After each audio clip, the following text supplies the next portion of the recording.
चलिए जानते हैं आज शाम की 50 फटाफट बड़ी खबरों को सिर्फ 10 मिनट में। पर अभी तक आपने इस वीडियो को लाइक नहीं किया है तो लाइक कर दीजिए और आप किस देश, राज्य और जिले की जानकारी चाहते हैं कमेंट बॉक्स में जरूर बताएं। इससे पहले जान लेते हैं खबरों से जुड़ी कुछ सुर्खियां।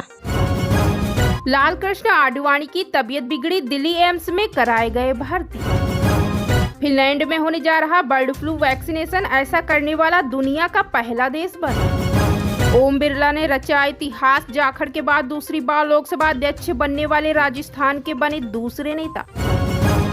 आज गाजियाबाद आएंगे उपराष्ट्रपति जगदीप धनखड़, यातायात रहेगा प्रभावित, धारा 144 लागू। उत्तरी गाजा में हमास की जगह लेगा इजराइल, बाइडेन प्रशासन कर रहा विरोध। देश में कहीं भी 0 FIR, नाबालिग से रेप पर फांसी या उम्र कैद। 1 जुलाई से लागू होगा नया कानून। 2 जुलाई को पेश हो राहुल गांधी मानहानि मामले में MP MLA कोर्ट का निर्देश। अरविंद केजरीवाल को कोर्ट से तगड़ा झटका, 3 दिन की CBI रिमांड पर भेजे गए CM। यूपी उत्तराखंड से गुजरात तक भारी बारिश का अलर्ट, दिल्ली में होगी मानसून की एंट्री। फार्मा क्षेत्र में यूपी की भागीदारी बढ़ाने के लिए सरकार का बड़ा कदम, योगी कैबिनेट की अहम बैठक में इन 43 प्रस्तावों पर लगी मुहर। OIC के जय फलस्तीन वाले नारे से मचा बवाल, राष्ट्रपति तक पहुंची बात, खत्म हो जाएगी सदस्यता। केजरीवाल की गिरफ्तारी के बाद अखिलेश यादव ने बीजेपी और CBI पर साधा निशाना। अयोध्या में वर्ल्ड क्लास म्यूजियम बनाएगी टाटा सन्स, योगी कैबिनेट ने दी मंजूरी। शेयर बाजार का नया धमाका, सेंसेक्स पहली बार 78,500 के पार, निफ्टी चला 24,000 की ओर।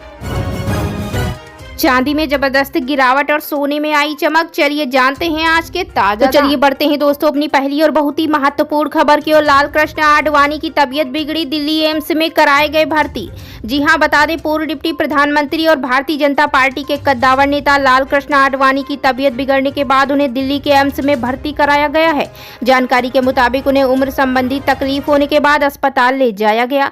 सूत्रों का कहना है कि लाल कृष्ण आडवाणी को एम्स के जीरियाट्रिक डिपार्टमेंट के डॉक्टरों की निगरानी में रखा गया है। आडवाणी के स्वास्थ्य पर करीब से निगरानी रखने के लिए एहतियातन उन्हें एम्स में भर्ती कराया गया है। इसी बीच बढ़ते हैं दोस्तों अपनी अगली खबर की ओर। फिनलैंड में होने जा रहा बर्ड फ्लू वैक्सीनेशन, ऐसा करने वाला बना दुनिया का पहला देश। बता दें फिनलैंड देश के कुछ वर्कर्स पर बर्ड फ्लू वैक्सीनेशन शुरू करने जा रहा है। फिनलैंड ऐसा करने वाला पहला देश होगा।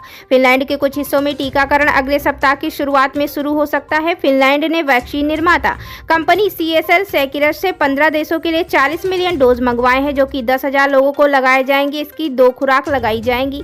बता दें ये वैक्सीन रोल आउट करने वाला पहला देश होगा। ये उन लोगों को लगाई जाएगी जिन्हें काम के दौरान एवियन इन्फ्लुएंजा का रिस्क सबसे ज्यादा है और 18 साल से ऊपर है। बर्ड फ्लू के H5N1 स्ट्रेन से हाल के सालों में लाखों मुर्गियों की मौत हुई है। अमेरिका में ये वायरस गायों और कुछ मामलों में मनुष्यों में भी तेजी से फैल रहा है। चलिए बढ़ते हैं दोस्तों अपनी अगली खबर की ओर। ओम बिरला ने रचा इतिहास, जाखड़ के बाद दूसरी बार लोकसभा अध्यक्ष बनने वाले राजस्थान के दूसरे नेता।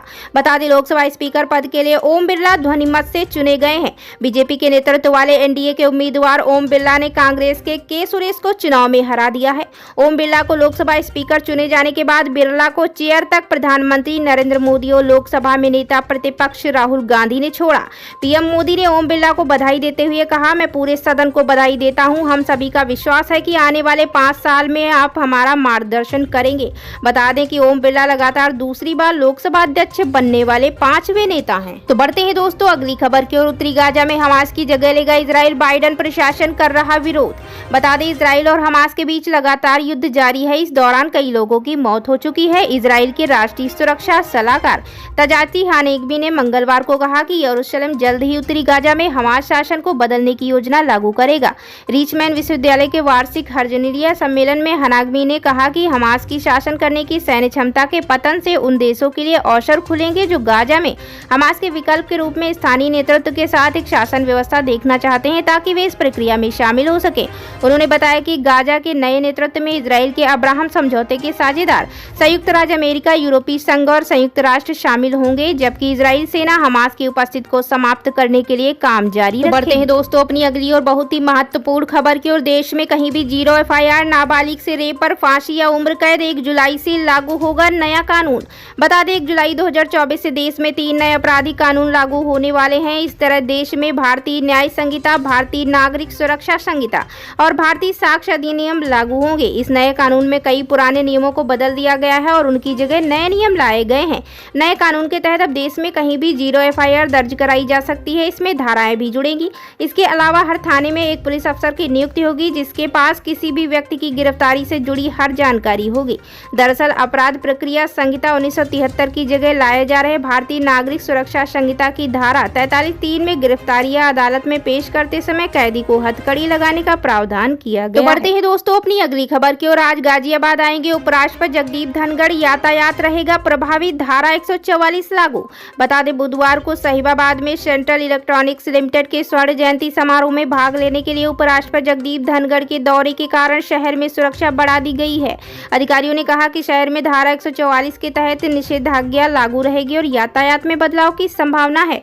उपराष्ट्रपति जगदीप धनखड़ साहिबाबाद औद्योगिक क्षेत्र साइट 4 के सेंट्रल इलेक्ट्रॉनिक्स लिमिटेड के स्वर्ण जयंती समारोह में बुधवार को शामिल होंगे। इसे देखते हुए दोपहर 2 बजे से यूपी गेट के कार्यक्रम स्थल तक भारी व्यावसायिक वाहनों के आवागमन पर प्रतिबंध रहेगा। इसी बीच बढ़ते हैं दोस्तों अपनी अगली और महत्वपूर्ण खबर की ओर। 2 जुलाई को पेश हो राहुल गांधी मानहानि मामले में MP MLA कोर्ट का निर्देश। बता दें उत्तर प्रदेश के सुल्तानपुर की MP MLA कोर्ट ने मानहानि के एक मामले में कांग्रेस सांसद राहुल गांधी को 2 जुलाई को तलब किया है। गृह मंत्री अमित शाह पर आपत्तिजनक टिप्पणी करने के मामले में राहुल पर केस चल रहा है। करीब 5 साल पहले कर्नाटक विधानसभा चुनाव के दौरान राहुल ने अमित शाह पर आपत्तिजनक टिप्पणी की थी। इस मामले में 20 फरवरी से कांग्रेस नेता जमानत पर चल रहे हैं। MP MLA कोर्ट में पहले 18 जून को मानहानि मामले पर सुनवाई होने वाली थी। हालांकि जिस जज को इस केस पर सुनवाई करनी थी वो उस दिन छुट्टी पर थे, जिस वजह से मामले को 26 जून को सुनवाई के लिए स्थगित कर दिया था। आज यानी बुधवार को मानहानि मामले पर कोर्ट ने सुनवाई की और राहुल गांधी को 2 जुलाई को अदालत में पेश होने का आदेश दिया। तो इसी बीच बढ़ते हैं दोस्तों अगली खबर की ओर। 3 दिन की CBI रिमांड पर भेजे गए CM Kejriwal, Rouse Avenue court ने सुनाया फैसला। बता दें आम आदमी पार्टी के संयोजक और दिल्ली के मुख्यमंत्री अरविंद केजरीवाल की मुश्किलें कम नहीं हो रही हैं। राउज एवेन्यू कोर्ट ने बुधवार को उन्हें CBI की रिमांड पर भेज दिया है। दिल्ली आबकारी नीति घोटाला मामले में CBI ने सोमवार को तिहाड़ जेल में पूछताछ की थी। इसके बाद मंगलवार को उन्हें गिरफ्तार करने की सूचना मिली और बुधवार को उन्हें कोर्ट में पेश किया गया। कोर्ट ने अरविंद केजरीवाल को CBI की 3 दिन की रिमांड पर भेजा है। वहीं सुप्रीम कोर्ट ने केजरीवाल ने दिल्ली हाई कोर्ट द्वारा जमानत पर रोक लगाने के फैसले को चुनौती देने वाली याचिका वापस ले ली। अब पार्टी नए सिरे से याचिका दायर करेगी। चलिए बढ़ते हैं दोस्तों अगली खबर की ओर। यूपी उत्तराखंड से गुजरात तक भारी बारिश का अलर्ट, दिल्ली में होगी मानसून की एंट्री। बता दें देश में मानसून तेजी से आगे बढ़ रहा है। मौसम विभाग ने उत्तरी और पश्चिमी भारत के कई क्षेत्रों में गरज चमक के साथ हल्की से मध्यम बारिश और 30 से 40 किलोमीटर प्रति घंटे की रफ्तार से तेज हवाएं चलने की संभावना जताई है। वहीं 26 और 27 जून 2024 को जम्मू कश्मीर, लद्दाख, गिलगिट बाल्टिस्तान, मुजफ्फराबाद, हिमाचल प्रदेश, पंजाब, हरियाणा, चंडीगढ़, दिल्ली और पश्चिमी राजस्थान में गरज चमक के साथ बारिश होने के आसार हैं। मौसम विभाग के मुताबिक कोकण, गोवा, महाराष्ट्र, कर्नाटक, केरल और माहे, लक्षद्वीप, गुजरात, मध्य प्रदेश, विदर्भ और छत्तीसगढ़ में हल्की से मध्यम वर्षा होने की संभावना है। तटीय आंध्र प्रदेश, रायलसीमा, तेलंगाना, तमिलनाडु, पुदुचेरी और कराईकल में अगले 5 दिनों में छिटपुट बारिश होगी। 26 से 30 जून तक गुजरात, कोकण, गोवा, मध्य महाराष्ट्र, तटीय कर्नाटक और अन्य क्षेत्रों में अलग अलग स्थानों पर भारी वर्षा होने की संभावना है। इसके अलावा आज यानी 27 जून को तटीय कर्नाटक में अलग अलग स्थानों पर अत्यधिक भारी वर्षा होने की संभावना। साथ ही मौसम विभाग ने अगले 5 दिनों के लिए गुजरात के कई हिस्सों में बारिश का अलर्ट जारी किया। तो बढ़ते हैं दोस्तों अपनी अगली महत्वपूर्ण खबर की ओर। फार्मा क्षेत्र में यूपी की भागीदारी बढ़ाने के लिए सरकार का बड़ा कदम, योगी कैबिनेट की अहम बैठक में इन 43 प्रस्तावों पर लगी मुहर। बता दें उत्तर प्रदेश के CM योगी आदित्यनाथ की अध्यक्षता में हुई मंगलवार को कैबिनेट की बैठक हुई। बैठक में 43 प्रस्तावों पर मुहर लगी है। फार्मास्यूटिकल सेक्टर में उत्तर प्रदेश की भागीदारी बढ़ाने के लिए सरकार ने बड़ा कदम उठाया है। मंगलवार को कैबिनेट में प्रमोट फार्मा संस्था के गठन पर मुहर लगाई गई। यह संस्था इस क्षेत्र में शोध व नवाचार को बढ़ावा देगी। संस्था को चलाने के लिए 500 करोड़ का बजट भी सरकार देगी। आगे यह खुद वित्तीय रूप में आत्मनिर्भर बनने की कोशिश करेगी। तो बढ़ते हैं दोस्तों अगली खबर की ओर। केजरीवाल की गिरफ्तारी के बाद अखिलेश यादव ने बीजेपी और CBI पर साधा निशाना। बता दें समाजवादी पार्टी के अध्यक्ष अखिलेश यादव ने बुधवार को आरोप लगाया कि केंद्र सरकार ने सबसे ज्यादा दिल्ली सरकार के साथ भेदभाव किया है। साथ ही उन्होंने कहा कि केंद्र आप सरकार के कामकाज में बाधा डालने के लिए उन्हें आबकारी घोटाला मामले में फंसाने के लिए CBI का इस्तेमाल कर रहा है। अखिलेश यादव ने आम आदमी पार्टी और दिल्ली सरकार में जल मंत्री आतिशी से यहां लोकनायक जयप्रकाश अस्पताल में उनका हालचाल जानने के बाद संवाददाताओं से बात करते हुए कहा कहा कि जब से भारतीय जनता पार्टी केंद्र की सत्ता में आई है तब से मुख्यमंत्रियों की समस्याएं बढ़ गई हैं। तो ये थी आज की 50 फटाफट बड़ी खबरें। अगर आपको न्यूज़ पसंद आई हो तो वीडियो को लाइक और शेयर जरूर करें। धन्यवाद।